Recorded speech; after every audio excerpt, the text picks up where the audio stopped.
এই যে আমাদের জীবন, এই জীবনের জন্য বিপদ, আপদ, পরীক্ষা, স্ট্রাগল এটা অনিবার্য, এটা হবেই। বিপদ নাই, কষ্ট নাই, আপদ নাই, অনিশ্চয়তা নাই, স্ট্রাগল নাই, এমন কি কেউ আছে এখানে? কেউ কি হাত তুলে বলতে পারবেন যে হুজুর আমার জীবনে কোনো বিপদ নাই, অথবা আমার জীবনে কোনো দুঃখ নাই, কষ্ট নাই, কোনো স্ট্রাগল নাই, কোনো রিস্ক নাই? এরকম সৌভাগ্যবান কেউ আছেন এখানে? তাহলে জীবনের জন্য পরীক্ষা এটা অনস্বীকার্য, হবেই হবে পরীক্ষা। পৃথিবীর জীবনটাই এমন, এভাবেই এই লাইফকে ডিজাইন করা হয়েছে। পরীক্ষা থাকবে, এখানে বিপদ থাকবে, এগুলো উত্তীর্ণ হয়ে আপনাকে যেতে হবে। চির সুখ চির শান্তি এটাই পৃথিবীতে হয় না।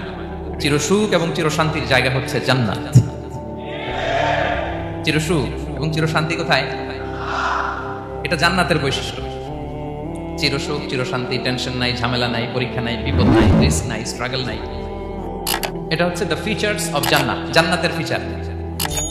কিন্তু সমস্যা বাদে তখন যখন জান্নাতের ফিচার আমরা দুনিয়ায় খুঁজি, যেটা পাবো আমরা জান্নাতে, এটা খুঁজি কোথায়? এই তখনই সমস্যা বাদে। And this is the main problem. এটাই বড় সমস্যা। এই সমস্যার সমাধান কোথায়, এটা নিয়ে আজকে আমি কিছু কথা অ্যাড্রেস করবো ইনশাআল্লাহ।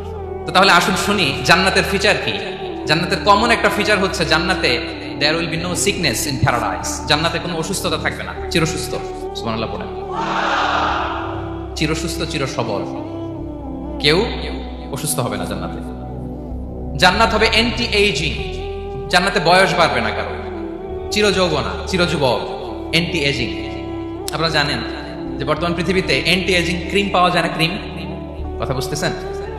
অ্যান্টি এজিং ক্রিম পাওয়া যায়। তারা বলে এই ক্রিম মাখলে চামড়ায় ভাঁজ পড়ে না। এটার দাম আছে কিন্তু অনেক। অ্যান্টি এজিং ক্রিম লাগায়, শ্যাম্পু ইউজ করে, অ্যান্টি এজিং অয়েল আছে, এটা দিলে নাকি চামড়ায় ভাঁজ পড়ে না। ইভেন ভারতের অনেক বড় একজন ব্যবসায়ী মুকেশ আম্বানি, নাম শুনছেন? যে তার ছেলের বিয়ে হয়ে গেল। তো এই মুকেশ আম্বানির স্ত্রী নীতা আম্বানি, সে কিছুদিন আগে এক বোতল গোল্ড ওয়াটার খেয়েছে, gold water, and its cost $60,000 $60,000 দাম এক বোতল গোল্ড ওয়াটারের। কেন? ফর অ্যান্টি এজিং, যাতে বয়সের ছাপ গালে না থাকে। এখন বলেন এভাবে কি আমাদের বয়সকে ধরে রাখা সম্ভব এই পৃথিবীতে?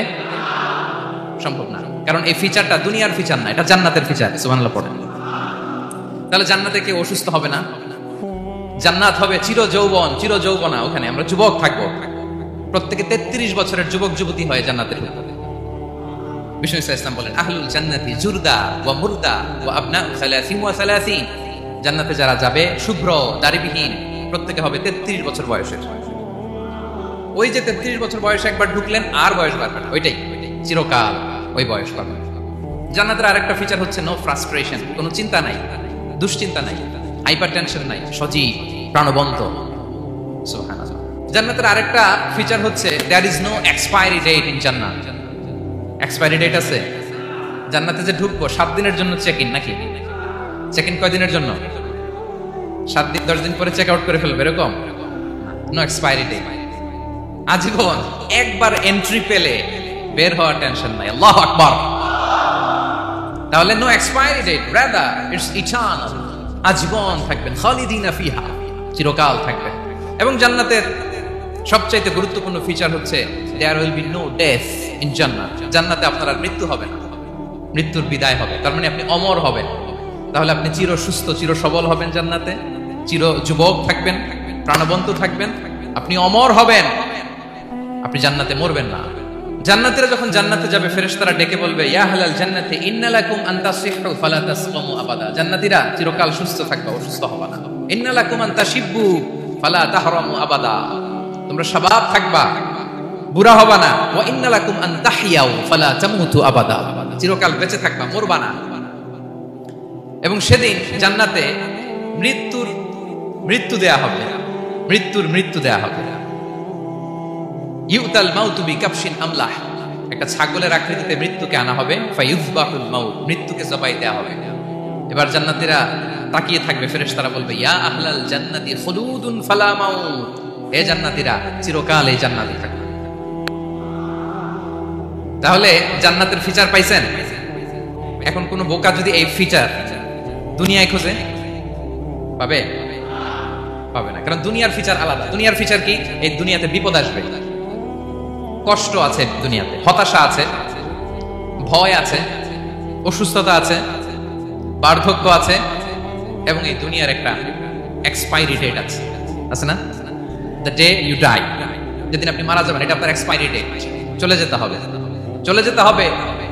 এই পৃথিবীতে মৃত্যুর অস্তিত্ব আছে, সবকিছু থমকে দিয়ে, আপনাকে চমকে দিয়ে মৃত্যু চলে আসবে, ঠিক কিনা বলেন? তাহলে এগুলো হচ্ছে দুনিয়ার ফিচার। এই দুনিয়াতে বিপদ আপদ, কষ্ট, ঝুঁকি, স্ট্রাগল, পার্থক্য, অসুস্থতা, এগুলো নিয়ে আমাদেরকে টিকে থাকতে হয়। এটা দুনিয়ার ফিচার, মিলাই ফেললে হবে না। জান্নাতের ফিচার একটা, দুনিয়ার ফিচার আরেকটা। দুনিয়াতে কষ্ট থাকবে, বিপদ আপদ থাকবে। এই দুনিয়ার ফিচারটা আল্লাহ তাআলা কোরআনের একটা আয়াতে খুব চমৎকার ভাবে উল্লেখ করেছেন। সেটা দিয়েই আমি আলোচনা শুরু করেছি। আল্লাহ তাআলা ইরশাদ করছেন, ওয়ালা নাবলুওয়ান্নাকুম বিশাইইম মিনাল খাউফি ওয়াল জু'i ওয়া নাকসিম মিনাল আমওয়ালি ওয়াল আনফুসি ওয়াস সামারাত ওয়া বাশশিরিস সাবিরিন। আল্লাহ তাআলা বলছেন, অবশ্যই অবশ্যই আমি তোমাদেরকে পরীক্ষা করব, ভয় দিয়ে, ক্ষুধা দিয়ে, সম্পদের ঘাটতি দিয়ে, আতঙ্ক দিয়ে, প্রাণনাশ দিয়ে, ফল ফসলের হানি দিয়ে পরীক্ষা করবে।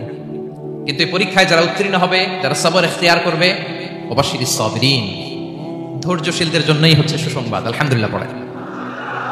তাহলে সম্মানিত সুধী, আমরা বুঝতে পারলাম এই পৃথিবীর ফিচার হচ্ছে এখানে বিপদ থাকবে, বিপদ ছাড়া কেউ থাকবে না। স্ট্রাগল থাকবে, কষ্ট থাকবে, ঝুঁকি থাকবে, রিস্ক থাকবে, এবং নানা ধরনের বিপদ আপদ দিয়ে আল্লাহ তাআলা আমাদেরকে পরীক্ষা করবেন। এটা মাস্ট, এটা আমাদের মাইন্ডসেটে নিয়ে নিতে হবে। মাইন্ডসেটে এটা ক্লিয়ার থাকতে হবে। চিরসুখ চিরশান্তি এই দুনিয়াতে মিলবে, কোথায় মিলবে তাহলে? এটা তাহলে বিপদ আসবেই, আপদ আসবেই, পরীক্ষা থাকবেই আমাদের জীবনে। তবে ইন্টারেস্টিংলি মজার বিষয় হচ্ছে, পরীক্ষাটা এক একজনের এক এক রকম। পুরো পৃথিবীটা একটা পরীক্ষা ক্ষেত্র, কিন্তু কারো প্রশ্নপত্রের সাথে কারো প্রশ্নপত্রের কোনো মিল নাই। সুবহানাল্লাহ। আমার পরীক্ষা একরকম, আপনার পরীক্ষা আরেক রকম, ওই ভাইয়ের পরীক্ষা আরেক রকম, ওনারটা আরেক রকম। সবাই পরীক্ষার্থী, সবাই পরীক্ষার্থী, কিন্তু কারো প্রশ্নপত্রের সাথে কারো প্রশ্নপত্রের কোনো মিল নাই। কারোর জন্য পরীক্ষা হচ্ছে সে খুব অসুস্থ, প্রচন্ড অসুস্থতা, তার জন্য পরীক্ষা। ক্যান্সারের রোগী, দুরারোগ্য ব্যাধি, ডক্টর বলছে 4th স্টেজে চলে আসছে, কয়েক মাস বাঁচতে পারে, এটা তার জন্য পরীক্ষা। আবার কারো দেখবেন যে খুব একটা অসুস্থতা নাই, অসুস্থতার ঝামেলা নাই, কিন্তু তার দারিদ্রতা আছে, তার আর্থিক অনটন, এটা তার জন্য পরীক্ষা। আবার কারো দেখবেন অসুস্থতাও নাই, দারিদ্রতাও নাই, তার দাম্পত্য জীবনের সমস্যা আছে না নাই? অনেকে দেখবেন এগুলো কোনোটাই সমস্যা না, তার ছেলে কথা শোনে না, মাদকাসক্ত, মাদকাসক্ত, রিহ্যাবে পাঠায়, আবার আসে, আবার গাঁজা খাওয়া শুরু করে, আছে না নাই বলেন? দেখেন তার পরীক্ষাটা আবার আলাদা। অনেকের দেখবেন মেয়ে বাবার কথা শোনে না, আবার অনেকের দেখবেন যে ব্যবসায় সমস্যা, লসের পর লস, লাভ উঠাতে পারে না। তাহলে পরীক্ষা ছাড়া, বিপদ আপদ ছাড়া দুনিয়াতে কেউ নাই, কেউ নাই প্রিয় ভাই। এটা আমাদের মাথায় রাখতে হবে। পরীক্ষা আপনাকে দিতেই হবে, পরীক্ষা দিয়ে দিয়েই নিজেকে প্রমাণ করতে হবে। আর এক একজনের পরীক্ষাটা এক এক রকম, কারো পরীক্ষার সাথে কারো পরীক্ষার কোনো মিল থাকবে না। তো মাঝে মাঝে আমরা এটা ভুলে যাই। আল্লাহ তাআলা কালামে পাকে রিমাইন্ডার দিয়ে আমাদেরকে স্মরণ করিয়ে দিতে চান যে এই পৃথিবীতে আসলে তোমরা এসেছো পরীক্ষা দিতে। এটাই জীবনের বড় বাস্তবতা। আমাদের জীবনে যত হতাশা, আমাদের জীবন নিয়ে যত অভিযোগ, আমাদের মনে যত কষ্ট, আমাদের হৃদয়ের ভেতরে যত অস্থিরতা, তার মূলে হচ্ছে এই সমস্যা যে আমরা ভুলেই গেছি আমরা পরীক্ষা দিতে আসছি। এটা যদি ভুলে না যান, এটা যদি আপনার মাইন্ডসেটে থাকে যে পুরো জীবনটা একটা পরীক্ষা, তাহলে দেখবেন কোনো কিছু আপনাকে কাবু করতে পারবে না। আপনি হতাশ হবেন না, জীবন নিয়ে আর অভিযোগ থাকবেন, আপনি ভেঙে পড়বেন না, সব অভিযোগ হতাশা দূর হয়ে যাবে। তারপর বুঝতে পারলাম পরীক্ষা আপনাকে দিতেই হবে। পরীক্ষা দেয়া ছাড়া এই পৃথিবী থেকে চলে যাওয়ার কোনো চান্স বা সুযোগ আমাদের কারো নেই। সূরাতুল আনকাবুতে আল্লাহ তাআলা এই কথাটা আরো চমৎকার ভাবে বলেছেন। আল্লাহ তাআলা ইরশাদ করেছেন, আহাসিবান নাসু আইয়ুতরাকু আইয়াকুলু আমান্না ওয়া হুম লা ইফতানুন ওয়া লাকাদ ফাতান্নাল্লাযীনা মিন ক্বাবলিহিম ফালা ইয়া'লামান্নাল্লাহু আল্লাযীনা সাদাকু ওয়া লা ইয়া'লামান্নাল কাযিবিন। আল্লাহ বলেন, মানুষ কি ভেবেছে সে শুধু বলবে আমি ঈমানদার আর তাকে আমি জান্নাতে ঢুকাই দিব? না, কখনো না, কোশ্চিন কালেও না। বরং পূর্ববর্তীকালে যারা পৃথিবীতে এসেছিল তাদেরকে আমি পরীক্ষা নিয়েছি, পরীক্ষা করেছি, এবং তাকেও ইমানের প্রশ্নে সে সত্যবাদী না মিথ্যাবাদী পরীক্ষা দিয়ে দিয়ে নিজেকে প্রমাণ করতে হবে, ঠিক কিনা বলেন? পরীক্ষা দিয়ে আপনাকে প্রমাণ করতে হবে। এবং এই পরীক্ষার ব্যাপারটা, এটা যে শুধু আমরা সাধারণ মানুষ আমাদের জীবনে দুঃখ বিপদ পরীক্ষা এমনটা না। এই পৃথিবীর সবচেয়ে শ্রেষ্ঠ মানুষ যারা ছিলেন তাদেরকে আল্লাহ পরীক্ষা নিয়েছেন। বলেন তো এই পৃথিবীতে সবচাইতে শ্রেষ্ঠতম মানুষ কারা? সবচাইতে শ্রেষ্ঠ ভালো মানুষ কারা ছিল পৃথিবীতে? বলেন তো নবীরা। আওয়াজ করে বলেন তো কারা? তো বলেন তো নবীদের জীবনে পরীক্ষা ছিল কি ছিল না? হ্যাঁ ছিল। বেশি না কম? বিষ্ণু ইসলামকে জিজ্ঞাসা করা হলো, আইয়ুন নাসি আশাদ্দু বালাআন ইয়া রাসূলুল্লাহ, হে আল্লাহর রাসূল এই পৃথিবীতে কাদের জীবনে পরীক্ষা বেশি? বিষ্ণু ইসলাম বললেন, আল আম্বিয়া, নবীদের জীবনে। আল আম্বিয়া সুম্মাল আমসাল ফাল আমসাল, সবচাইতে জীবনে পরীক্ষার সম্মুখীন সবচাইতে বেশি হয়েছে নবীরা। তারপরে নবীদের পরবর্তী অবস্থান যাদের, সিদ্দিকিন যারা, শুহাদা যারা, সলিহিন যারা, আল্লাহওয়ালা যারা, তাদের জীবনে পরীক্ষা বেশি। ইউবতালার রাজুলু আলা হাসাবি দীনি, ব্যক্তির দিনদারি যত বেশি তার জীবনে আল্লাহর পরীক্ষাও তত বেশি। আপনি আল্লাহওয়ালা হবেন, আপনার জীবনে পরীক্ষাও অনেক বেশি। এজন্য ইমানদার হওয়া যেমনি মর্যাদার, ইমানদারের জীবনে পরীক্ষাও হবে অনেক বেশি। এবং পরীক্ষা যত বড়, খেয়াল রাখতে হবে, মন খারাপ করার কোনো সুযোগ নেই। পরীক্ষা যার জীবনে যত বড়, সেটাতে সফল হতে পারলে ওটার প্রতিদানও বড়। পরীক্ষা যত বড়, এটাতে সাকসেস হতে পারলে এটার রিওয়ার্ডও তত বড়। বিষ্ণু ইসলাম বলেন, ইযামুল জাযাই মাআ ইযামিল বালা, বালা যত বড় জাযাও তত বড়, প্রতিদানও তত বড়। আপনারা নবীদের জীবনে যদি খেয়াল করেন দেখবেন, যেই নবীর জীবনে পরীক্ষা যত বেশি সেই নবীর জীবনে সফলতাও তত বেশি। সাইয়েদনা ইব্রাহিম আলাইহিস সালামের কথাটা একটু খেয়াল করেন তো, বলেন তো ওনার জীবনে পরীক্ষা কেমন ছিল? বেশি না কম? ওনার জীবনের পরীক্ষা থেকেই তো আমরা এই শব্দটা ব্যবহার করি, আমরা বলি অগ্নি পরীক্ষা। কি বলি? মানে আগুনে নিক্ষেপ করা হয়েছে সাইয়েদনা ইব্রাহিম আলাইহিস সালামকে, তাও স্বাভাবিকভাবে না, উলঙ্গ করে, নেকেট করে ওনাকে অপমানিত করবার জন্য ওনার গায়ের জামা কাপড় খুলে উলঙ্গ অবস্থায় আল্লাহর খলিল সাইয়েদনা ইব্রাহিম আলাইহিস সালামকে অগ্নিকুণ্ডে নিক্ষেপ করা হয়েছিল। এরকম এক্সপেরিয়েন্স এই অডিটোরিয়ামের ভেতরে আমাদের কখনো হয়েছে? তাইলে সাধারণ মানুষের জীবনের পরীক্ষা আর নবীদের জীবনের পরীক্ষার মধ্যে পার্থক্য আছে না নাই? ওই পরীক্ষায় উনি পাশ করে ফেললেন। 86 বছর পর্যন্ত আল্লাহর কাছে দোয়া করলেন, আল্লাহ আমাকে একটা নেককার সন্তান দাও। আল্লাহ সন্তান দেয় না। 86 বছর পরে আল্লাহ তাআলা সাইয়েদনা ইব্রাহিম আলাইহিস সালাম এবং হাজারের ঘরকে উজালা করে সন্তান দিলেন। সাইয়েদনা ইসমাঈল আলাইহিস সালাম পৃথিবীতে আসলেন কত বছর বয়সে? 86 বছর বয়সের এখানে কেউ আছেন? হ্যাঁ, আছি আমরা? কেউ নাই। 86 বছর বয়সে প্রথম সন্তান পেয়েছে। তাদের ঘরকে উজালা করে আল্লাহর নবী সাইয়েদনা ইসমাঈল আলাইহিস সালাম আসলেন। এবার আল্লাহ বললেন, যাও স্ত্রীকে আর এই কলিজার টুকরা সন্তানকে, থাকো তো প্যালেস্টাইনে, প্যালেস্টাইন থেকে 1500 কিলোমিটার দূর, দ্য ব্যারেন ল্যান্ড, ওই মক্কার ধুধুমরু প্রান্তরে রেখে আস, যেখানে কেউ নাই, মানুষ নাই, গাছ নাই, পাখি নাই, পানি নাই, যাও রেখে আস। আচ্ছা বলেন তো 86 বছর পরে যে লোকটা সন্তান পেল, বুঝেছেন উত্তর দিয়ে, 86 বছর পরে যে লোকটাকে আল্লাহ তাআলা সন্তান দিল, তার হৃদয়ে ওই সন্তানের জন্য মায়া বেশি না কম? এমনি তো আমাদের প্রথম সন্তানের হিস্ট্রিটা একটু খেয়াল করেন তো। প্রথম আমাদের যে মেয়ে হয়েছিল বা যাদের ছেলে হয়েছিল, তার প্রতি আদর, সোহাগ, দরদ, ভালোবাসা, আল্লাহ কত ছিল। 86 বছর বয়স আল্লাহ তাআলা ওনাকে সন্তান দিলেন, দিয়ে বলেন যাও হাজারকে আর ইসমাঈলকে মক্কার ধুধুমরু প্রান্তরে রেখে আস। আল্লাহ তাআলা বলতে দেরি, চলে যেতে দেরি নাই, মুহূর্তে উনি রওনা হয়ে গেলেন। সুবহানাল্লাহ পড়বেন না? রেখে আসলেন মক্কার ধুধুমরু প্রান্তরে। এবার আল্লাহ বলেন, যাও রিটার্ন ব্যাক টু প্যালেস্টাইন, প্যালেস্টাইনে চলে যাও। চলে গেলেন, হৃদয়টা ভেঙে খান। অনেক বছর পরে আল্লাহ তাআলা আবার অনুমতি দিলেন, যাও এবার ছেলেকে দেখে আসতে পারো, যাও প্যালেস্টাইন থেকে আবার মক্কায় যাও। সাইয়েদনা ইব্রাহিম আলাইহিস সালাম প্যালেস্টাইন থেকে আবার 1500 কিলোমিটার পথ পাড়ি দিয়ে, এখনকার মতো ফ্লাইটে যায় না, গাড়িতেও না, উটে করে, কিসে করে। উনি যে কতবার মক্কা থেকে ফিলিস্তিন এসেছেন আর গিয়েছেন কোনো ইয়ত্তা নাই, হিসাব নাই। গেলেন, এবার ছেলেটা হাঁটতে পারে, দৌড়াতে পারে, একটু কথা বলতে পারে, আব্বু আব্বু ডাকতে পারে। কেমন মায়া লাগে বলেন তো? মায়া ভালোবাসায় যখন টইটম্বুর, ঠিক ওই মুহূর্তে আল্লাহ বলেন, ছেলেকে জবাই করো ছেলেকে। আল্লাহ তাআলা বলতে দেরি করেছেন, আল্লাহর আদেশ পালনে 1 সেকেন্ডও তিনি দেরি করেন নাই, ছুরি চালালেন, জান্নাত থেকে দুম্বা নিয়ে আসা হলো। এভাবে আল্লাহর নবী ইব্রাহিম আলাইহিস সালাম ওনার জীবনের প্রতিটি ক্ষেত্রে যেখানেই আল্লাহ তাআলা ওনাকে পরীক্ষা নিয়েছেন, উত্তীর্ণ হয়েছেন। এবং দেখেন ওনাকে আল্লাহ তাআলা কি উপহার দিলেন, আল্লাহ তাআলা ওনাকে খলিলুল্লাহ উপাধি দিলেন, আল্লাহর বন্ধু। সুবহানাল্লাহ বলেন। আল্লাহ তাআলা বলছেন ওয়া ইযিবতালা ইব্রাহিম রাব্বুহু বিকালিমাতিন ফাআতাম্মাহুন ক্বালা ইন্নী জাঈলুকা লিন-নাসি ইমামা। আল্লাহ অনেকগুলো পরীক্ষা নিয়েছিলেন সাইয়েদনা ইব্রাহিম আলাইহিস সালাম, প্রতিটা পরীক্ষায় সাকসেসফুলি পাস করেছেন, গোল্ডেন এ প্লাস। আল্লাহ বলেন ইন্নী জাঈলুকা লিন-নাসি ইমামা, I'm gonna make you the leader for the entire human being.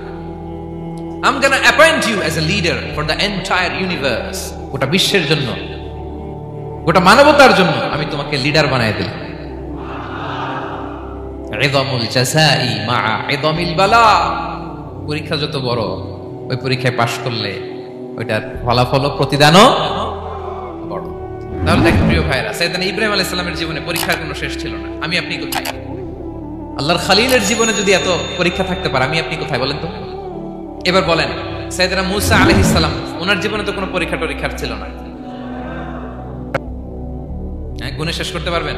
জন্মটাই তো হয়েছে পরীক্ষার মধ্য দিয়ে। মিশরের ছেলে সন্তান হইলে ফেরাউন বলছে জবাই করো, ওনার মা এরকম সিন্ধুকে করে ভাসায় দিলেন নীল নদীতে। আল্লাহু আকবার, কি একটা রোমাঞ্চকর পরিস্থিতির মধ্য দিয়ে আল্লাহ তাআলা ওনাকে বাঁচালেন। জন্মই হয়েছে পরীক্ষার মধ্যে দিয়ে। বড় হইলেন, ফেরাউনের ভয়ে দেশ ত্যাগ করলেন, মিশর থেকে মাদিয়ান। আবার আল্লাহর আদেশে যখন ফিরে আসলেন, আবার ফেরাউনের সাথে তর্ক বিতর্ক, যুদ্ধ। একটা রাত আল্লাহ নবী মুসা আলাইহিস সালাম শান্তি মতো মিশরে ঘুমাতে পারে নাই। একটা রাত শেষ পর্যন্ত এই ফেরাউন মুসা আলাইহিস সালামকে ধাওয়া করেছে। ফেরাউনের ধ্বংসের আগ পর্যন্ত সে মুসা আলাইহিস সালামকে ধাওয়া করেছে। তার মানে মুসা আলাইহিস সালাম এই বিপদ আপদ পরীক্ষা এগুলো থেকে মুক্তি পান নাই। এবার বলেন ঈসা আলাইহিস সালামের কথা, ওনার জীবনে তার পরীক্ষা ছিল না। কি পরীক্ষা ছিল? হ্যাঁ, আল্লাহু আকবার। Same scenario goes to the biography of every messenger in the world. সব নবীর ক্ষেত্রে একই ঘটনা ঘটেছে। সাইয়েদনা ঈসা আলাইহিস সালাম দাওয়াত যখন দিলেন, ওনার বিরোধিতা শুরু হলো, ওনাকে হত্যার ষড়যন্ত্র হলো, ইভেন কি ওনাকে মারার জন্য বনি ইসরাইলেরা উদ্ধত হলো, জানে বাঁচবার জন্য পালালেন। এক ঘরে ঢুকলেন, চারদিক দিয়ে ঘেরাও করলেন, উনি দরজা জানালা লাগাই দিলেন। ওরা বললো একজন দরজা ভেঙে জানালা ভেঙে ভিতরে ঢুকো, ঢুকে দেখো বেটা ঈসা কি করে। একজন ভিতরে ঢুকছে, ঢুকার সাথে সাথে বল রাফাআহুল্লাহু ইলাইহি, আল্লাহ তাআলা ঈসা আলাইহিস সালামকে উপরে উঠায় নিলেন। আর যেই লোকটাকে তারা ভেতরে ঢুকালো, তার চেহারাকে আল্লাহ তাআলা ঈসা আলাইহিস সালামের চেহারার মতো করে দিলেন। এবার তার বাইরের সাথীরা বলে, ঘটনা কি বেটা? ঈসাও বেরোয় না, আমাদের লোকটাও বেরোয় না, সবাই ঢুক। দরজা ভেঙে ভেতরে ঢুকে দেখে ঈসা দাঁড়ায় আছে। বলেন তো এটা ঈসা না মিসা? এটা কি আসল ঈসা? ওমা কতালু ওমা সলাবু ওয়ালাকিন শুব্বিহা লাহুম। আল্লাহ বলে তোমরা আমার নবী ঈসাকে হত্যাও করতে পারো নাই, শুলেও চড়াতে পারো নাই, আমি সেফটি সিকিউরিটি দিয়ে আমার নবী ঈসা আলাইহিস সালামকে আকাশে তুলে নিয়েছি। তাহলে ওনার জীবনে পরীক্ষার শেষ ছিল না। এবার যদি আমরা বিশ্বনবী সাল্লাল্লাহু আলাইহি ওয়াসাল্লামের জীবনের দিকে তাকাই, ওনার জীবনটা দেখেন তো।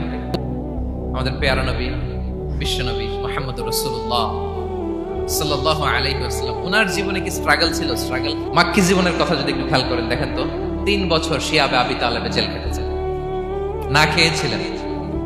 ওনার বংশের লোকেরা প্রথমে ছাগল খেয়েছে, ছাগলগুলো যখন শেষ, ছাগলের চামড়াগুলো শুকিয়ে ওইটা খেয়েছে। গাছের পাতা ছাল এগুলো খেয়ে খাবারের অভাবে বেহুশ হয়ে পড়ে থাকতো তারা। না খেয়ে কয়দিন ছিলেন আপনি? আমি কয়দিন ছিলাম না খেয়ে? মনেই তো পড়ে না, না খেয়েছিলাম কিনা কোনোদিন। এ হচ্ছে মাক্কি জীবন। মেন্টালি প্রেসার দেয়া হয়েছে। বিশ্বনবীর চাচা আবু লাহাব, তার 2 ছেলে উতবা আর উতাইবা, এদের সাথে বিয়ে দিয়েছিলেন 2 মেয়ের। যখন দাওয়াত দেওয়া শুরু করলেন, 2 মেয়েকে ডিভোর্স দিয়ে দিল। দেখেন, একটা বাবার জন্য প্রাপ্তবয়স্কা মেয়েকে যখন উঠায় নেওয়ার আগে ডিভোর্স দেয়, তার মানসিক অবস্থাটা কেমন থাকে বলে? মেন্টালি প্রেসারাইজ করা হয়েছে, ফিজিক্যালি হ্যারাস করা হয়েছে। বিষ্ণু ইসলাম যখন নামাজে দাঁড়াতেন, উটের পচা নারী ভুড়ি বিষ্ণুবীর কাঁধে চাপিয়ে দেওয়া হতো। আপনার জীবনে এরকম ঘটছে কখনো? আপনি নামাজ পড়তেছেন, উটের পচা নারী ভুড়ি আপনার কাঁধে চাপিয়ে দেওয়া হয়েছে। কয়দিন হয়েছে এরকম? কয়দিন হয়েছে? হ্যাঁ, তারপরে তো আলহামদুলিল্লাহ বেরোয় না মুখ দিয়ে। কেমন আছেন হুজুর? কইেন না, বেশি একটা সুবিধার না, তাই না? বেশি একটা একটু মিলাবেন। কতটুকু পরীক্ষা আমরা দিয়েছি। তায়েফে গেলেন বিশ্বনবী, তায়েফে গেছিলেন জমির বায়না দিতে, তাই না? জমি কিনবে তায়েফে। তায়েফবাসীদেরকে জাহান্নামের আগুন থেকে বাঁচাতে গিয়েছিলেন, নিজের জন্য না। সেখানে তায়েফের ছেলেরা পাথর মেরেছে বিষ্ণু ইসলামের গায়ে। এত শুভ্র দেহ ছিল, চেহারা ছিল, বিষ্ণুনবীর গা দিয়ে ঝরঝর করে রক্ত ঝরেছে, ফিজিক্যাল হ্যারাসমেন্টের শিকার হয়েছেন বিষ্ণু ইসলাম। যখন যেদিন বিষ্ণু ইসলামকে হত্যার ষড়যন্ত্র করা হলো, আল্লাহ তাআলার আদেশে তিনি মক্কা থেকে মদিনা হিজরত করলেন। মদিনাতে যে একটা রাত, সপ্তম হিজরির আগ পর্যন্ত শান্তিতে ঘুমাতে পারেননি।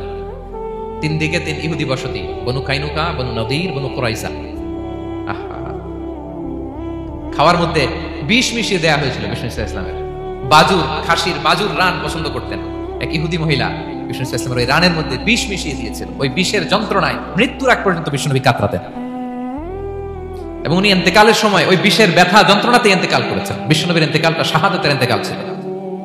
বিষ্ণু ইসলাম বলেছেন, ওই যে খাইবার এলাকার ওই মহিলা যে আমার খাবারে বিষ মিশিয়েছিল, সেই বিষের যন্ত্রণা, বেদনা, কষ্ট আমি অনুভব করছি। খেয়ে না খেয়ে দিন প্রচারের কাজে নিজেকে দিয়েছ বিলিয়ে, তায়েফের কাফিরেরা চিনল না সে আলো, দুষ্ট ছেলেদের পিছু দিল লেলিয়ে, পাথরের আঘাতে ক্ষত বিক্ষত হয়ে সারা শরীর থেকে রক্ত ঝরে। হে রাসূল তোমাকে ভুলি আমি কেমন করে, হে রাসূল তোমাকে ভুলি আমি কেমন করে। হাজার ব্যথা বেদনার পরে ফিরে আসনি তুমি আপন ঘরে, দিনের আলো তুমি ছড়িয়ে দিতে চলে গেলে মদিনায় মক্কা ছেড়ে। হে রাসূল তোমাকে ভুলি আমি কেমন করে, হে রাসূল তোমাকে ভুলি আমি কেমন করে। ঠিক না বলেন? একটা রাত শান্তিতে, শান্তির ঘুম তিনি দিতে পারেন নাই। প্রিয় ভাইরা, তাহলে আমরা কি বুঝলাম? বিশ্বনবীর জীবনে পরীক্ষা ছিল কি ছিল না? আমাদের উপায় আছে? আমরা বাঁচতে পারবো এই বিপদ আপদ পরীক্ষা ঝঞ্ঝাল থেকে? বাঁচতে চাইলেও বাঁচতে পারবো? পারবো না। ইমাম মালিক আলাইহি রাহমা নাম শুনেছেন? ইমাম মালিক, ওনার জ্ঞান থেকে লাখো লাখো মানুষ উপকৃত হয়েছে, কোটি কোটি মানুষ উপকৃত হয়েছে। মদিনার রাস্তায় রশি দিয়ে ওনাকে টেনে হিচড়ে এক এলাকা থেকে আরেক এলাকায় নিত জালেম বাদশাহ ইমাম মালিক আলাইহি রাহমা। ইমাম আহমদ ইবনে হাম্বল, উনাকে বেত্রাঘাত করা হতো, চাবুক দিয়ে পেটানো হতো। আমাদের মাযহাবের ইমাম আল ইমাম আল আযম আবু হানিফা আলাইহি রাহমা, উনাকে কারাবন্দী করা হয়েছিল। তার মানে দেখেন, যত বড় বড় স্কলার, যত বড় বড় মাশায়েখ, এমনকি আম্বিয়া আলাইহিস সালাম, উনারাও পরীক্ষা বিপদ আপদ থেকে রেহাই পান। পাইছে? তাহলে আপনি আর আমি পাবো? বলেন তো। তাহলে এটা আমাদের ব্রেইনে গেঁথে নিতে হবে যে জীবন মানেই এখানে বিপদ থাকবে, পরীক্ষা থাকবে, স্ট্রাগল করে করে আমাকে আগাতে হবে। কেউ আমার জন্য রেড কার্পেট বিছিয়ে রাখবে না। এই জীবনটা বড় জটিল। This is life, how it's design. এভাবেই পৃথিবীকে ডিজাইন করা হয়েছে। এখানে বিপদ আছে, কষ্ট আছে। এই পরীক্ষা দিয়ে দিয়ে আপনাকে উত্তীর্ণ হতে হবে। বুঝতে পেরেছেন প্রিয় ভাই? নাও দ্য কোশ্চেন আরাইজ, এখন প্রশ্ন হচ্ছে, কেন আল্লাহ এই পরীক্ষা নেন? কেন? আল্লাহ তাআলা সূরা মুলকে বলেছেন, এই পৃথিবী সাজানোর, এই জীবন মৃত্যুর এই খেলা, এর উদ্দেশ্যটাকে আল্লাহ তাআলা স্পষ্ট করে বলেছেন, আল্লাযী খালাকাল মাউতা ওয়াল হায়াতা লিয়াবলুয়াকুম আইয়ুকুম আহসানু আমালা। জীবন মৃত্যু দিয়ে তোমাদের জীবনকে সাজানো হয়েছে এজন্য, যাতে করে তিনি তোমাদের পরীক্ষা করতে পারেন। কি করতে পারেন? তোমাদের মধ্যে কে সৎকর্মে অগ্রগামী, কে কাজে ভালো, আমলে ভালো, এটা দেখার জন্য। বেসিকলি আল্লাহর দেখার প্রয়োজন নাই, আমাদেরকে দেখানোর জন্য এই পরীক্ষার আয়োজন। আমি ভালো করবো না খারাপ করবো এটা আল্লাহ জানে না? ওনার পরীক্ষা করা লাগে কেন? কথা বলেন। আমি জান্নাতি না জাহান্নামী এটা আল্লাহ জানেন না? বেসিকলি আমাদেরকে জানানোর জন্য এই পরীক্ষার আয়োজন। কাদেরকে জানানোর জন্য? মানে তুমি জেনে যাও তুমি জান্নাতি না জাহান্নামী, আমি ভালো করেই জানি। একটা ছোট্ট উদাহরণ দিলে বুঝতে পারবেন প্রিয় ভাইয়েরা। ধরেন আল্লাহ তাআলা দুইজনকে সৃষ্টি করলেন। উদাহরণস্বরূপ একজনের নাম আব্দুল্লাহ, আরেকজনের নাম আব্দুর রহমান। সৃষ্টির পরে আব্দুল্লাহকে বললেন, আব্দুল্লাহ আমি জানি তুমি পৃথিবীতে 50 বছর হায়াত পাইতা, খুব ভালো কাজ করতে, তুমি দুনিয়াতে অনেক ভালো কাজ করতে, এটা আমি আগেই জানি, আমার অসীম জ্ঞান বলে আমি আগে থেকেই জানি। তো যাও, তোমার এই মাত্র সৃষ্টি করলাম, যাও তুমি জান্নাতে ঢুকে যাও, কারণ আমি জানি তুমি জান্নাতি হবে। আচ্ছা, আর আব্দুর রহমান তুমি পৃথিবীতে খুব খারাপ কাজ করতে, এটা আমি জানতাম, তোমার পাঠাইলে খারাপ কাজ করবা, তুমি সীমালঙ্ঘন করবা, অন্যায় করবা, অপরাধ করবা, তুমি জাহান্নামী হবা, যাও। যেহেতু আমি জানি পরীক্ষার আর দরকার নেই, তোমারে জাহান্নাম দিয়ে দিলাম, যাও ঢুকে যাও। আব্দুল্লাহ ঠিকই জান্নাতে ঢুকে যাবে, আব্দুর রহমান কি ঢুকবে? ঢুকবে? সে বলবে আল্লাহ এইমাত্র আমারে বানাইলেন, এইমাত্র আপনি আমাকে সৃষ্টি করলেন, সৃষ্টি করেই বলতেছেন তুমি জাহান্নামে যাও, আর বলতেছেন আমি জানি দুনিয়াতে পাঠালে তুমি খারাপ কাজ করবা, তুমি জাহান্নামী হবা, পাঠানোর আর কি দরকার, আগে থেকে জাহান্নামে যাও। আল্লাহ আপনি জানলে জানতে পারেন, আমি তো জানি না। ঠিক কিনা বলেন? সে বলবে না আল্লাহ আপনি ভুল বলতেছেন, এই দুনিয়াতে পাঠাইলে আমি খুব ভালো কাজ করতাম, আমি সীমা লঙ্ঘন করতাম না, নামাজ পড়তাম, রোজা রাখতাম, হজ করতাম, যাকাত দিতাম, সাদাকা করতাম, চ্যারিটি করতাম, জনকল্যাণকর সব ভালো কাজগুলো আল্লাহ আমি করতাম। এজন্য আল্লাহ তাআলা পরীক্ষার আয়োজন করেছেন, যাতে করে তুমি জেনে যাও যে পৃথিবীতে তুমি কি করেছো। এখন আর আল্লাহকে এক্সকিউজ দেওয়ার সুযোগ নেই। আচ্ছা বলেন তো, আবু জাহেলকে যদি আল্লাহ এখন কিয়ামতের দিন বলে আবু জাহেল go to the hell fire, আবু জাহেলের কিছু বলার সুযোগ আছে? কারণ ও দুনিয়াতে কি করে আসছে এটাও জানে না। ফেরাউনকে ডেকে যদি আল্লাহ বলে ফেরাউন তুমি জাহান্নামে যাও, go to the hell fire, ওর কি কোনো এক্সকিউজ দেওয়ার সুযোগ আছে? বলেন, সুযোগ আর আছে? কারণ তুমি দুনিয়াতে কি করেছো তোমার চেয়ে ভালো কেউ আর জানে। পৃথিবীতে এই পরীক্ষার এই আয়োজনের সবচেয়ে বড় উদ্দেশ্য হচ্ছে যাতে করে আমরা দেখে যাই যে আমরা কি কাজ করছি। কেউ যখন পরীক্ষা দেয় প্রিয় ভাইরা, ওই পরীক্ষায় কত পাবে তার একটা হিসাব আছে না? বলেন, আপনি গণিত পরীক্ষা দিয়ে আসছেন, যে 100তে 100 পাবে সে বলতে পারে আমার সব অঙ্ক হয়েছে, ঠিক কিনা বলেন? আর যে লাড্ডু গুড্ডু বুঝছেন তো, কিছুই পারে নাই, ঘোড়ার ডিম, তারও একটা হিসাব আছে যে সে কিছুই লিখে আসতে পারে নাই। তাই পৃথিবীতে এই পরীক্ষার আয়োজনের প্রধানতম কারণ হচ্ছে যাতে করে আমরা বুঝে যেতে পারি যে আমরা কোথায় যাব, জান্নাতে না জাহান্নামে। প্রিয় সুধী, এ পর্যায়ে আমরা জানবো এই যে পরীক্ষা আল্লাহ তাআলা নিচ্ছেন আমাদেরকে, এই পরীক্ষায় সফল হওয়ার মূল মন্ত্র কি। কোরআনে বিভিন্ন আয়াতে পরীক্ষার কথা বলা হয়েছে এবং এই পরীক্ষার সফলতার মূল মন্ত্রও কোরআনে ঘোষিত হয়েছে। আলহামদুলিল্লাহ বলেন। যে আয়াত দিয়ে আমি শুরু করেছি এই আয়াতে আল্লাহ তাআলা বলেছেন ওয়াবাশশিরিস সাবিরিন, নবী হে ধৈর্যশীলদেরকে আপনি সুসংবাদ দিন, ধৈর্যশীলদেরকে সুসংবাদ দিন। তার মানে বিপদে ধৈর্য ধারণ করতে হবে প্রিয় ভাইরা। ইন্নামাস সাবরু ইনদা সাদামাতিল উলা, বিপদে আমরা অনেক সময় প্যানিক হয়ে যাই, অস্থির হয়ে যাই, কি করব, হতাশ না। মুমিনরা হতাশ হয় না, ধৈর্য ধারণ করে। কি করে? ধৈর্য ধারণ করার শক্তি দাও গো মেহেরবান আমায়, দাও গো মেহেরবান। পড়েন, ধৈর্য ধারণ করার শক্তি দাও গো মেহেরবান আমায়, দাও গো মেহেরবান। সবাই বলুন একসাথে, ধৈর্য ধারণ করার শক্তি দাও গো মেহেরবান আমায়, দাও গো মেহেরবান। বুকের ভেতর ব্যথার নদী বইছে অবিরা, বইছে অবিরা। পড়ুন, ধৈর্য ধারণ করার শক্তি দাও গো মেহেরবান আমায়, দাও গো মেহেরবান। পড়েন আমিন। আল্লাহ যেন বিপদে আমাদেরকে ধৈর্য ধারণ করার তৌফিক দান করে। প্রিয় ভাইয়েরা, ধৈর্য এটা এমন একটা গাছ যে গাছের সারা গায়ে কাটা, কিন্তু এই গাছের ফলটা বড় সুস্বাদু। আই রিপিট, আমি আবার বলছি, ধৈর্য এটা এমন একটা গাছ যে গাছের সারা গায়ে কাটা, কিন্তু ফলটা বড় মিষ্টি, ফলটা বড় সুস্বাদু। সবাই ধৈর্য ধারণ করতে পারে না।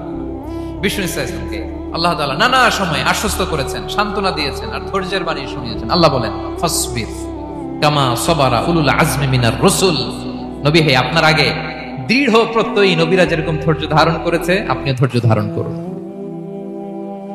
সূরাতুল মুজাম্মিল আল্লাহ তাআলা বলছেন ওয়াসবির আলা মা ইয়াকুলুনা ওয়াহজুরহুম হাজরান জামিলা, ওরা যাই বলুক আপনি ধৈর্য ধারণ করুন, ওদের কথাকে ইগনোর করুন, just ignore what they are saying to you. যা বলে আপনি জাস্ট ইগনোর করেন। ওরা বিষ্ণু ঈসা ইসলামের মনোবলকে ভেঙে দেওয়ার জন্য কখনো বিষ্ণু ঈসা ইসলামকে কবি বলে গালি দিত। কবি কি বলতো? শায়ের। কখনো বলতো মজনুন, পাগল। নাউজুবিল্লাহ পড়বেন না? পাগল বলে গালি দিত। মাঝে মাঝে বলতো কাহিন, গণক। মাঝে মাঝে বিষ্ণু ঈসা ইসলামকে তারা বলতো আবতার, লেস কাটা। মুহাম্মদ তোমার ছেলে নাই, তোমার বংশ নির্বংশ হয়ে গেছে, তোমার নাম নেয়ার মতো কেউ নাই। আহা, কপাল পোড়া। গোটা বিশ্বব্যাপী বিষ্ণু ঈসা ইসলামের সুনাম সুখ্যাতি ছড়িয়ে দিয়েছে কে? আকাশ বাতাস মাড়িয়ে, সাত আকাশ ছাড়িয়ে আল্লাহর আরশ পর্যন্ত আল্লাহ তাআলা বিষ্ণু নবীর সুনাম সুখ্যাতিকে সুউচ্চ করেছেন। ঠিক কিনা বলেন? ইগনোর করুন। আপনাকে কবি বলে, গণক বলে, আপনাকে পাগল বলে, আপনাকে লেস কাটা বলে, জাস্ট ইগনোর দেন। বর্তমান সময়েও নানা ধরনের ট্যাগ আমাদেরকেও দেয় কি দেয় না বলেন? দেয়? আমাদেরকে কি বলে? মৌলবাদী বলে।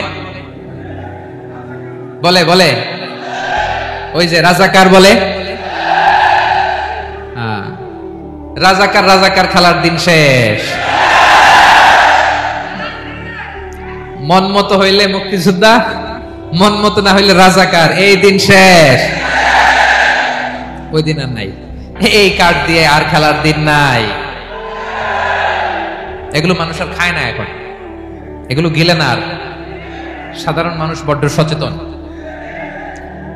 দেখেন কালের বিবর্তনে, সময়ের আবর্তনে একই পরিক্রমা আমাদেরকে ট্যাগিং করে, আমাদেরকে মৌলবাদী বলে, ব্যাকডেটেড বলে, রাজাকার বলে, জঙ্গি বলে, যুদ্ধাপরাধী বলে। আছে না এরকম? ওয়াসবির আলা মা ইয়াকুলুন, নিজের সাথে মিলায় নেন, যা বলে ধৈর্য ধারণ করো। ওয়াহজুরহুম হাজরান জামিলা, জাস্ট ইগনোর দেম, ভালোভাবে ইগনোর করেন, খালাস, সালাম দিয়ে কেটে পড়েন। তাহলে প্রিয় ভাইরা, এই বিপদ আপদ আমাদের পিছু ছাড়বে না, পিছু ছাড়বে না। নবীদের পিছু ছাড়ে নাই, আমরা কোথায়? আমরা আর কি?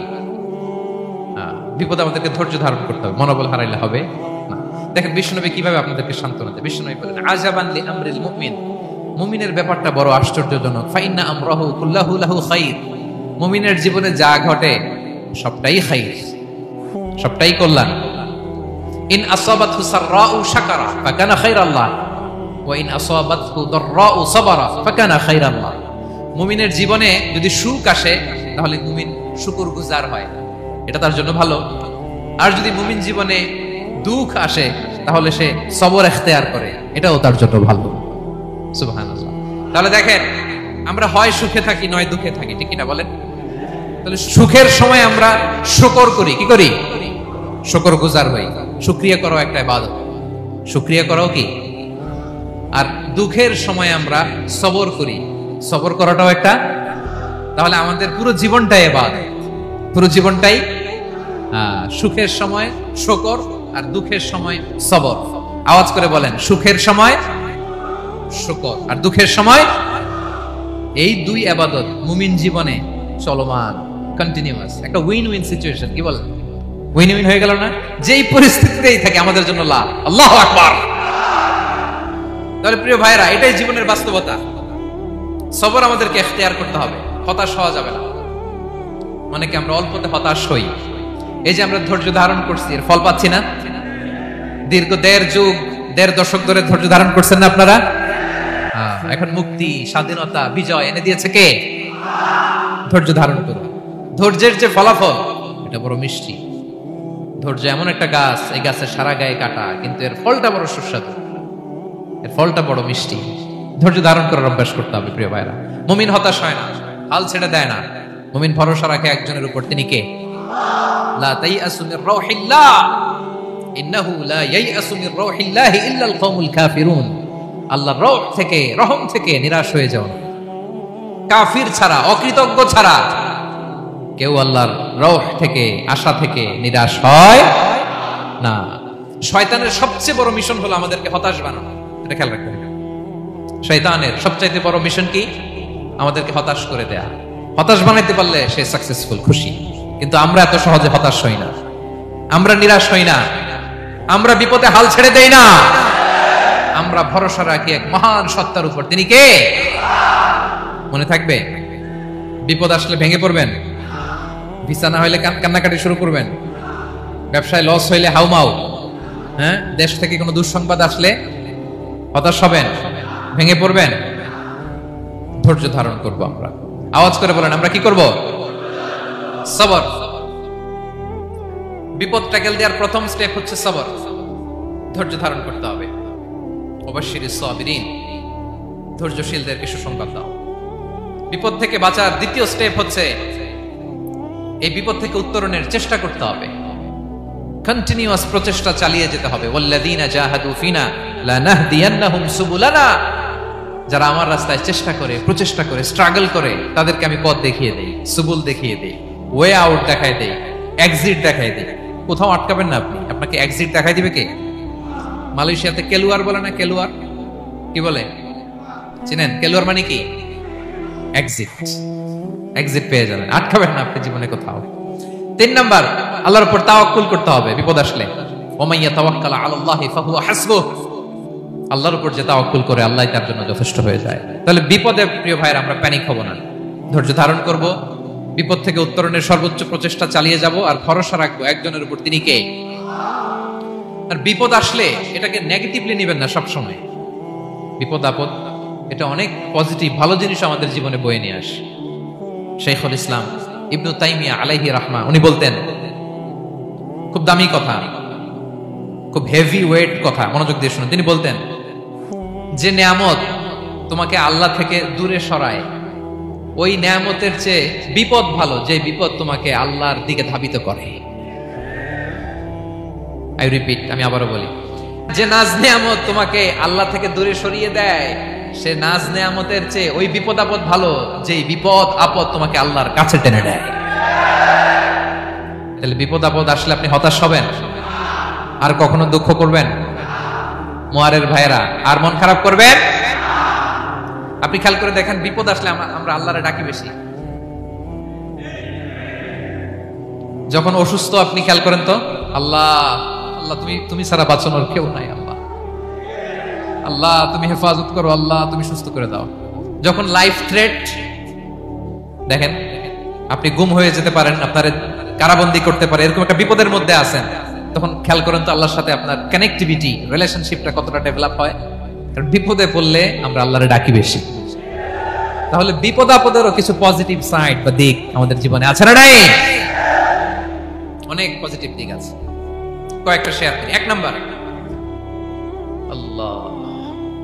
নাম্বার পজিটিভ সাইড তো বললাম, ইমাম ইবনু তাইমিয়া যেটা বললেন। এরপরে হচ্ছে মাঝে মাঝে আল্লাহ তাআলা আমাদের মর্যাদাকে আপগ্রেড করতে চায়, এলিভেট করতে চায়। আপনি ধরেন কোন একটা এয়ারলাইন্সের রেগুলার প্যাসেঞ্জার টিকিট কাটেন, মাঝে মাঝে হঠাৎ করে দেখবেন কাউন্টারে গেলে তারা বলে you are upgraded to business class, অথবা you are upgraded to first class.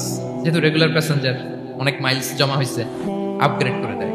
আল্লাহ তাআলা মাঝে মাঝে চায় তিনি আমাদের মর্যাদাকে, র্যাঙ্ক, এটাকে আপগ্রেড করবেন, কিন্তু আমার যে আমল আখলাকের অবস্থা, ওইটা দিয়ে ওই আপগ্রেড র্যাঙ্কে যাওয়ার সুযোগ নাই। বুঝতেছেন কথা? আল্লাহ চায় আমার লেভেল একটু আপ করতে, কিন্তু আমার আমলের যে অবস্থা, এতে আমি ওখানে যাই না। তখন আল্লাহ কিছু বিপদ আপদ দিয়ে, পরীক্ষা দিয়ে বান্দাকে টেস্ট করে। ওই পরীক্ষায় যদি উত্তীর্ণ হন, সাথে সাথে আল্লাহ তাআলা আপনার লেভেল বা র্যাঙ্ক আপগ্রেড করে দেয়। সুবহানাল্লাহ পড়বেন না? তাহলে লাভ না লস? আওয়াজ করে বলেন, লাভ না লস? মুমিন জীবনের সব লাভ। যত বিপদ আপদ আপনাকে স্পর্শ করে, প্রতিটাতেই আপনার জন্য কল্যাণ। বিষ্ণু ইসলাম বলেন, মা ইউসিবুল মুসলিমা মিন নাসাবিন ওয়ালা ওয়াসাবিন ওয়ালা হাম্মিন ওয়ালা হুজনিন ওয়ালা আযান ওয়ালা গাম্মিন হাত্তা শাওকাতি ইউশাকুহা ইল্লা কাফারাল্লাহু বিহা খাতায়া। আপনার জীবনে যত দুঃখ, যত যন্ত্রণা, যত টেনশন, যত অ্যাংজাইটি, যত ইনজুরি, এমনকি গোলাপ ফুল পাড়তে যে ওখানে যে কাটা বাজছে, বরই খেতে যে বরই গাছে ওঠার পর যে একটা কাটা বিঁধছে আপনার হাতে, এর কারণে আল্লাহ তাআলা আপনার গুনাহ মাফ করে দেয়। সুবহানাল্লাহ। তাহলে বিপদ আপদ দিয়ে আল্লাহ বান্দার মর্যাদাকে আপগ্রেড করে। বিপদ আপদে ফেলে আল্লাহ তাআলা বান্দার পাপ মোচন করে। বিপদ আপদ দিয়ে আল্লাহ তাআলা বান্দার শাস্তি মওকুফ করে। এমন পাপ করছেন, এটার জন্য শাস্তি বরাদ্দ হয়ে গেছে, কিন্তু আল্লাহ তাআলা ওই শাস্তি থেকে মাঝে মাঝে আপনাকে বাঁচাতে চায়, তখন কিছু বিপদ দিয়ে বান্দারে পরীক্ষা করে। উত্তীর্ণ হলেই আল্লাহ তাআলা ওই শাস্তিকে মওকুফ করে দেয়। তাহলে আসুন সামারি করি, পুরো আলোচনাটার সামারি করি।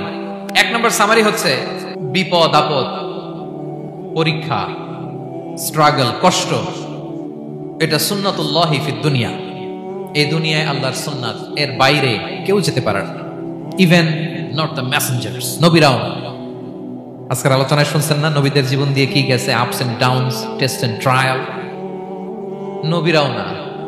তাহলে এটা আমাদের মাইন্ডসেটের সাথে সেট আপ করে নিতে হবে যে অতীতে, বর্তমানে, ভবিষ্যতে বিপদ আপদ মুক্ত এই পৃথিবীতে কেউ থাকবে না। পারবেন?